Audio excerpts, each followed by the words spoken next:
can call me. I promise that you'll never be lonely. Hai teman-teman, saya Yodarai Anggawa dari channel Inspirasi Kebaikan, Start Your Journey 369 ya.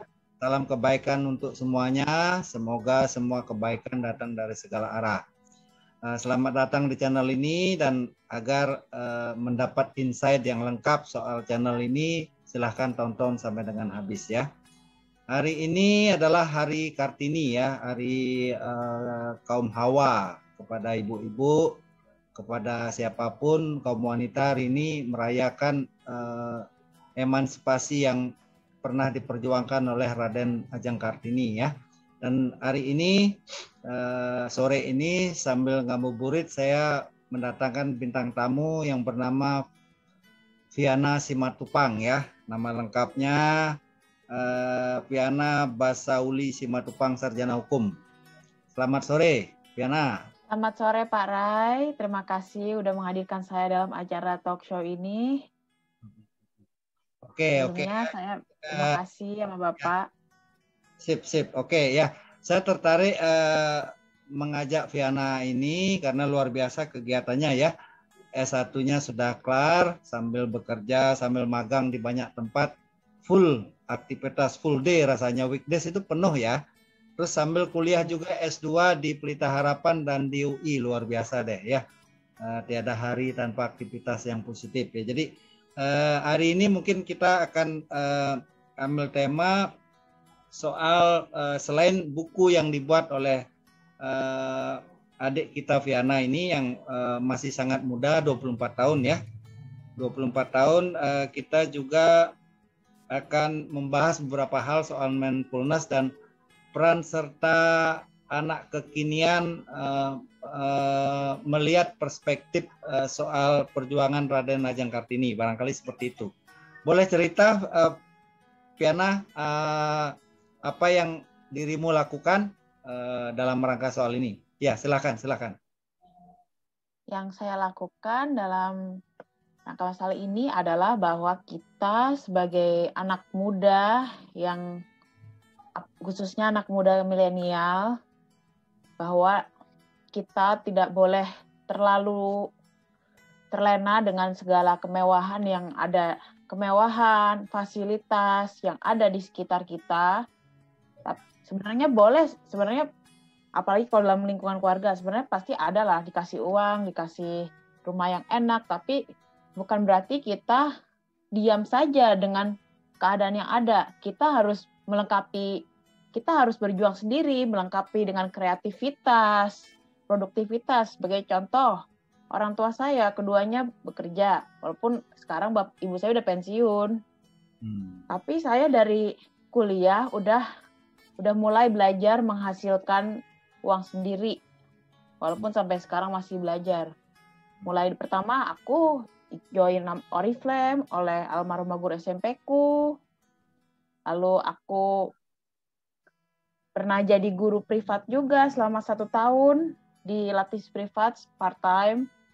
Lalu sambil ngajar privat, pas aku semester 7, aku magang juga di hukum online sebagai bagian dari program kampus.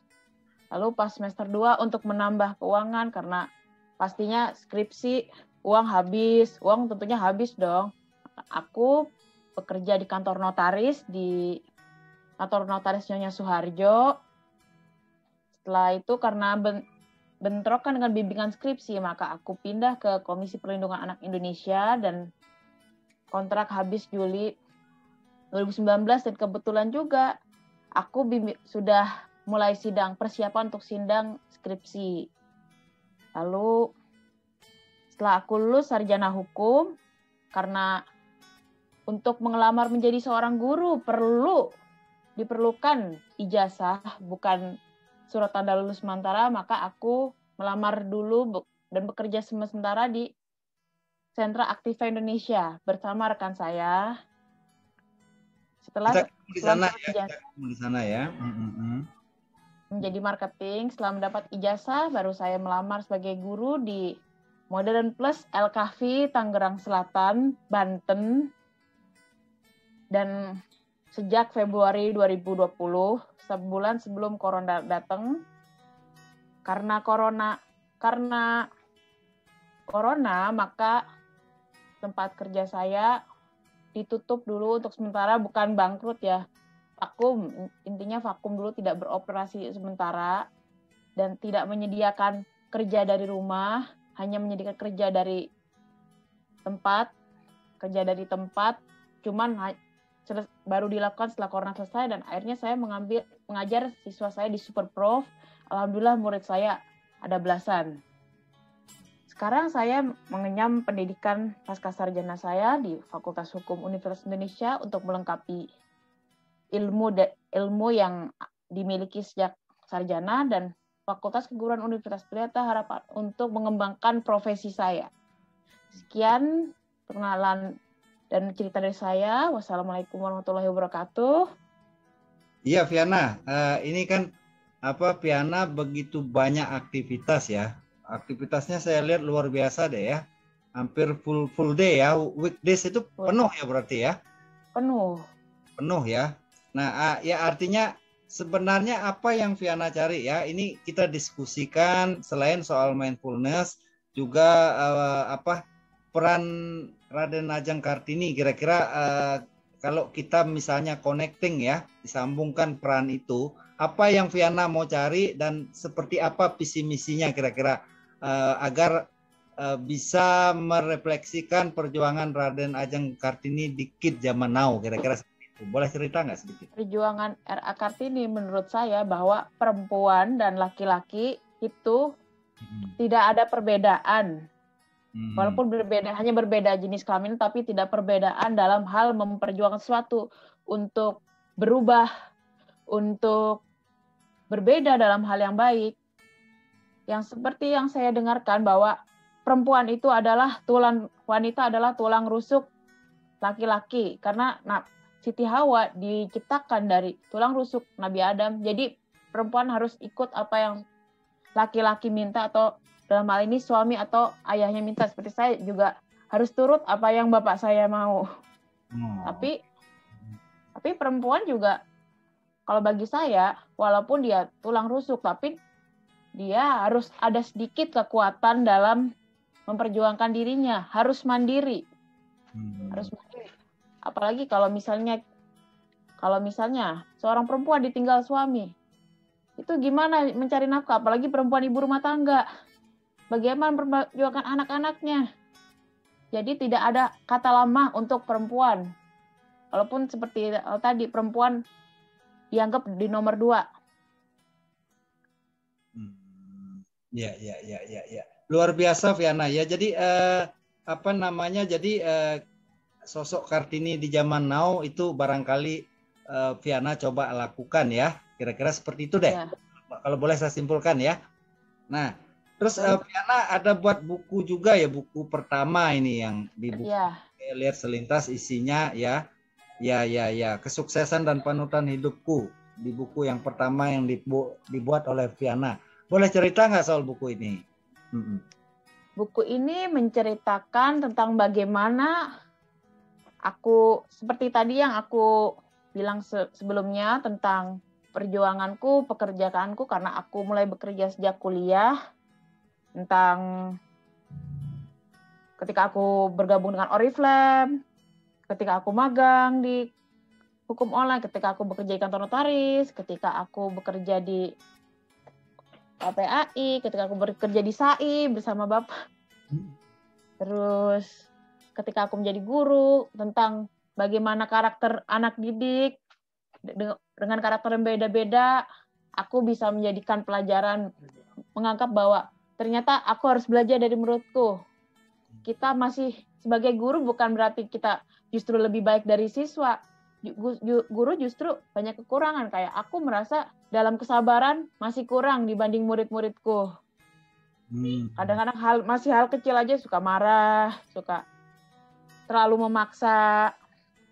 Lalu yang kedua tentang bagaimana aku bangkit dari kegagalan, apalagi kegagalan waktu SMP, di mana aku sebagai sebagai anak normal, aku, adikku, dan ayah ibuku serta asisten diperlakukan kekerasan secara verbal oleh bekas pembantu, terus sampai aku nggak bisa bersosialisasi sebagai orang normal, nggak bisa bersosialisasi, nggak bisa berinteraksi, pokoknya nggak bertingkah kayak orang normal, sampai orang-orang yang lemah lembut makin keras, yang keras makin keras.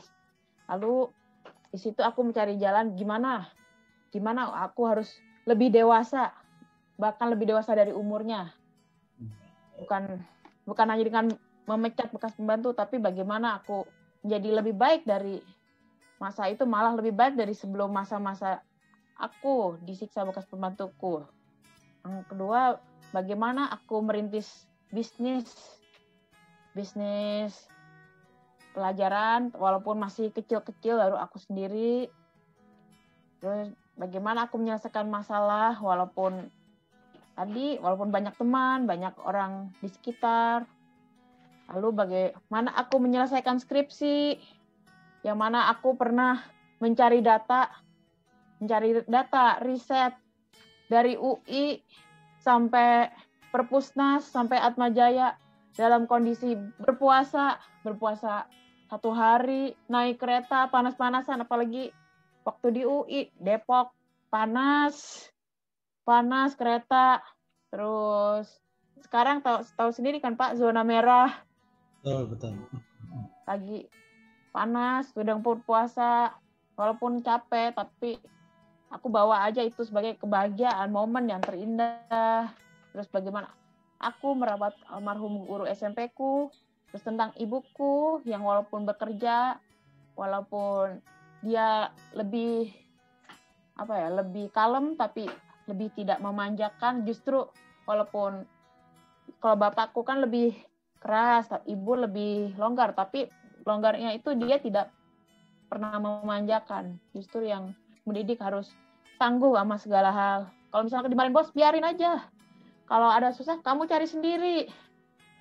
Terus almarhumah guru SMP-ku yang udah kayak ibu sendiri, udah nggak dianggap kayak guru, tapi udah ini aja, sampai anak sama suaminya aja masih kontak sama aku. Oke. Terus tentang kemenangan, perjuangan untuk meraih kemenangan, sampai dapat tiket, dibebaskan dari harga tiket masuk. Dan terakhir, aktivitasku di basket fakultas dan basket universitas sejak S1. Isi-isinya tentang bagaimana perjuanganku, bagaimana siapa role modelsku. Gitu sih, Pak. Oke. Viana, tadi ceritanya sudah banyak ya. Yang saya lihat Viana ini keluarga orang mampu ya. S1-nya di Atmajaya, kan itu sekolah Katolik ya. Terus S2 salah satunya di Pelita Harapan juga, kebanyakan orang non Muslim lah di situ kebanyakan ya. Nah, terus kalau di UI kan itu nasional ya. Nah, kebetulan Viana kan Muslim ini ya. Gimana Viana mengkondisikan diri, menyesuaikan diri di komunitas seperti itu? Pelajaran mindfulness apa yang Viana peroleh dari sosial, dari perbedaan itu tadi? Hidup mengalir aja, tidak usah membawa agama, tidak boleh chauvinis, misalnya nganggap aku agama yang paling benar, atau enggak merasa merasa inlander, misalnya kok Kristen lebih ini, kok aku seperti ini. Pokoknya tidak ada sentimen, tidak ada perasaan chauvinisme, tidak ada perasaan apapun. Hidup mengalir aja. Hidup mengajar, tidak usah memperdulikan. Dan aku juga, misalnya apalagi kalau puasa nih, ada teman-teman pada makan, nggak usah dipedulikan. Kita teguh pada diri sendiri. Intinya teguh aja. Teguh, tidak boleh terpengaruh. Luar biasa ya. Ya luar biasa lah Viana Basauli Simatupang ya.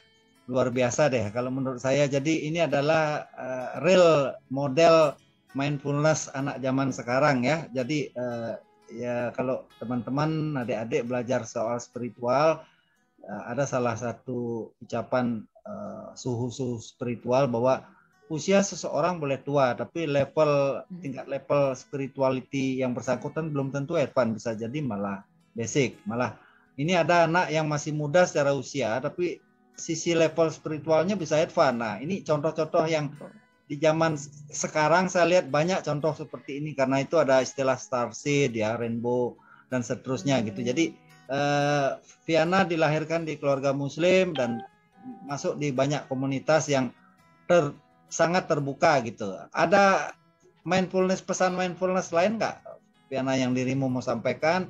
Barangkali teman-teman, adik-adik butuh insight di bulan Ramadan ini biar nation karakter building Republik Indonesia ini bisa lebih cepat kita realisasikan.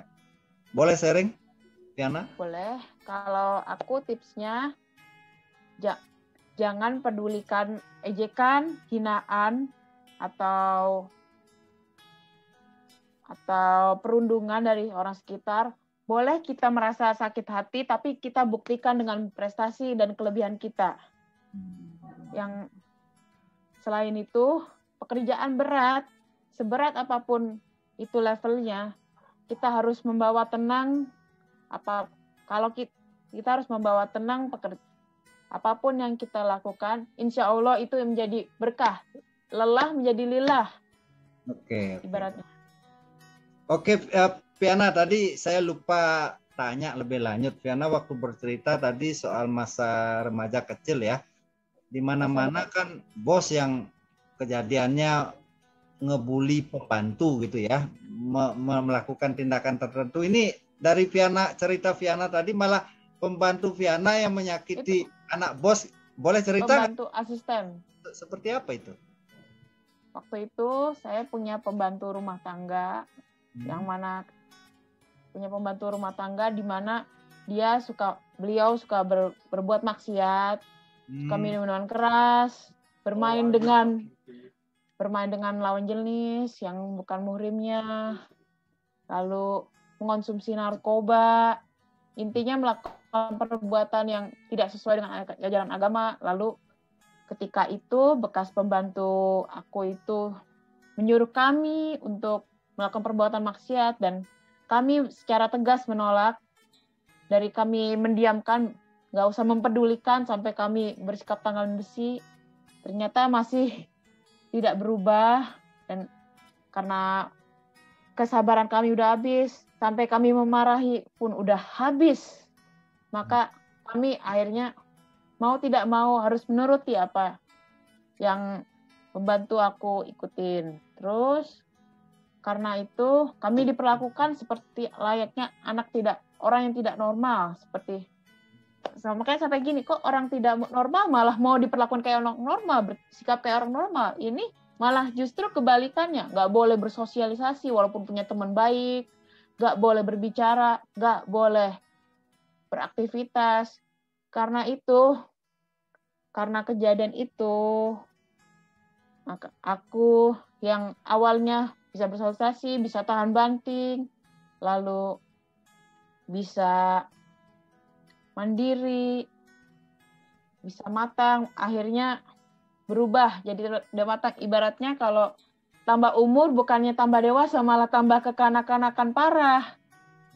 Karena itu akhirnya, karena bekas pembantu melakukan kata normal, maka salah satu sapam mengikuti aku dan adik aku ke kelas sebelum guru datang, layaknya anak prasekolah, didampingin. Padahal kami waktu prasekolah nggak sampai seperti itu. Orang tuaku juga diikutin. Kedua orang tuaku. Pokoknya kami yang masa kecilnya aja udah mandiri tak. Lalu kenapa malah makin tambah umur diikutin? Anak disabilitas aja nggak sampai kayak gitu. Ikutin. Terus akhirnya kebetulan di SMP aku juga ada teman pelaku bullying, dan bukan hanya aku aja yang dibully, teman-temanku pada dibully juga. Makanya di saat anak-anak lain dibulinya sama rata, aku dibully 2 kali lipat karena tahu bahwa apa yang bekas apa yang dilakukan bekas pembantuku sama dengan teman pelaku bully. Di saat itu aku gak mau bermain dengan sahabat baikku, walaupun teman baikku mengajak, karena aku takut dengan teman yang membuliku. Aku sering ke ruang BK, nangis di ruang BK, muntah-muntah setiap sekolah. Padahal sebelum kelas 7 sampai 8 pertengahan, sebelum ada pembantu itu, aku masih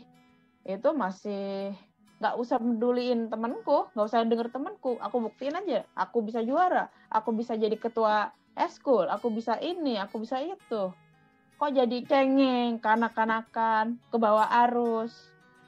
Terus akhirnya guru SMP ku almarhumah yang awalnya nggak bisa marah, yang nggak keras, jadi tangan besi, dan tangan besi khusus untuk aku.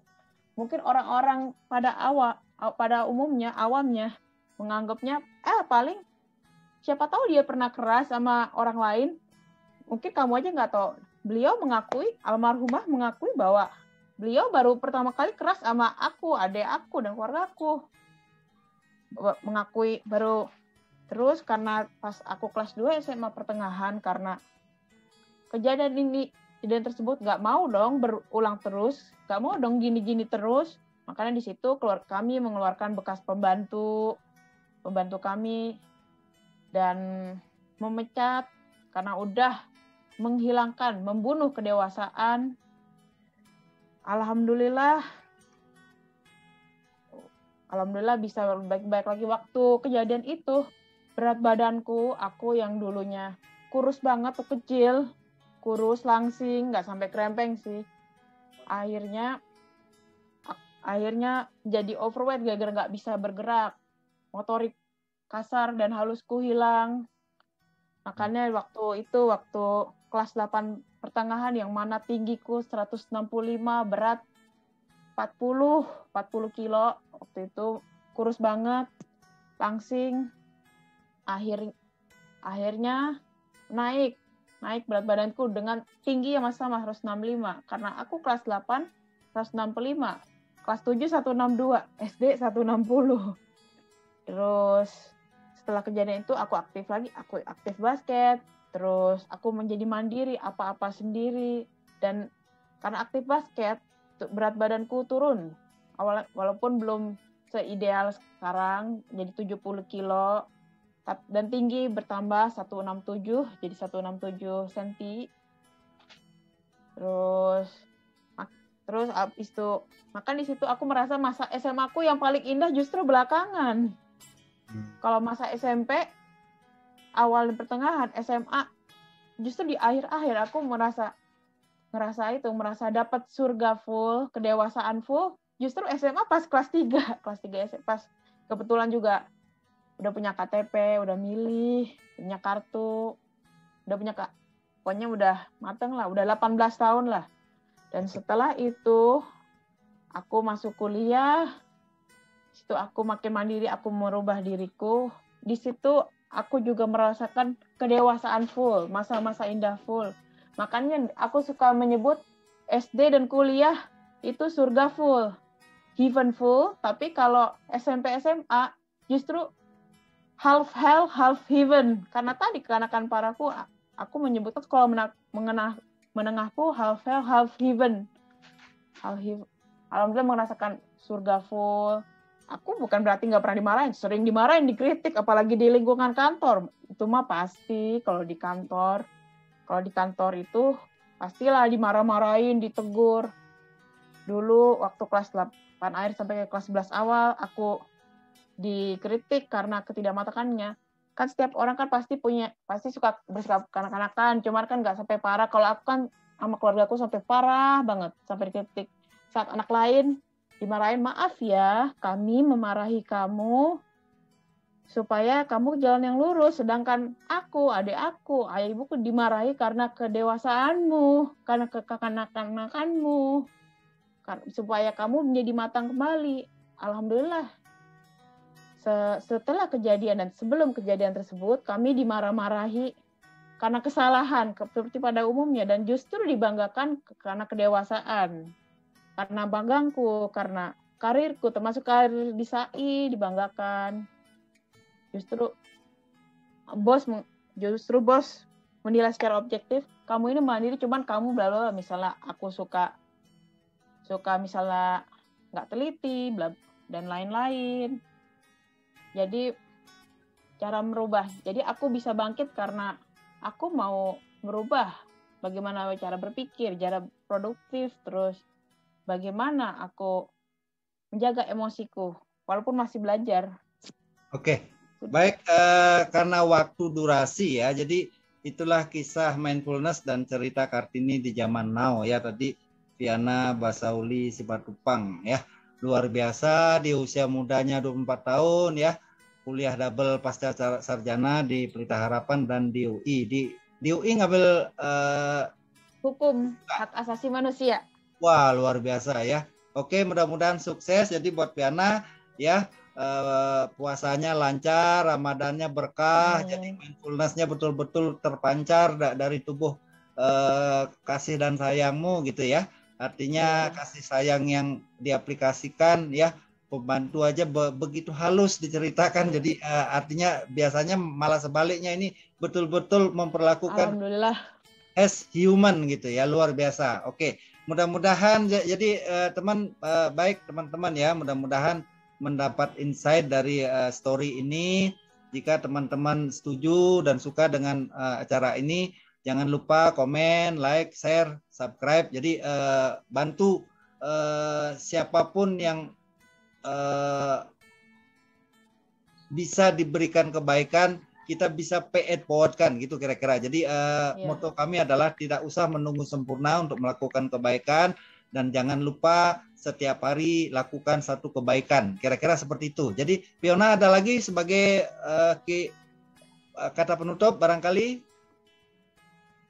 udah cukup sih, udah Oke. nggak ada lagi. Oke, terima kasih. Nanti setelah video ini saya akan tampilkan buku Fiona, dan barangkali siapapun yang berminat bisa catat nomor HP-nya, nanti ada di cover buku itu ya. Seperti itu Fiona ya. Oke, thank you Fiona. Ya mudah-mudahan sukses ya.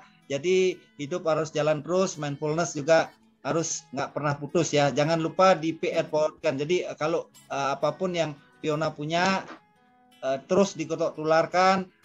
Mission statement kita pernah hadir di dunia itu akan tercapai. Thank you Fiona. Ya, boleh live Zoom atau ada lagi? Udah cukup ya, thank you ya, makasih. Okay.